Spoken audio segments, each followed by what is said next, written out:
Aku cabar korang jawab 5 soalan daripada aku. Kalau betul, aku belanja korang jersey baru daripada Mr. Absorber ni. So, hari ni 12 Mei bermula 3.50 petang. Kejap lagi, aku nak cabar korang datang dekat booth Mr. Absorber ni. Korang jawab 5 soalan daripada aku. Kalau betul, aku nak belanja korang jersey terbaru daripada Mr. Absorber ni. So, jersey ni macam yang aku pakai ni.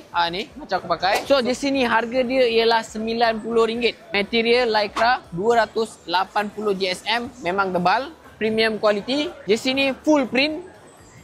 Siap dengan retro collar. Tebal, sejuk dan berkualiti. Harga RM90 tapi korang tak payah bayar. Korang jawab 5 soalan aku. Kalau betul 5-5 aku belanja korang baju ni sehelai.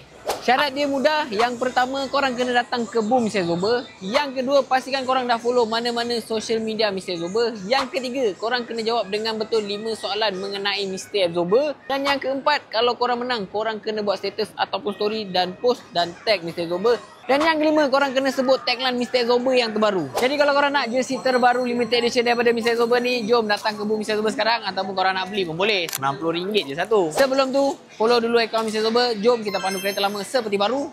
Ciao.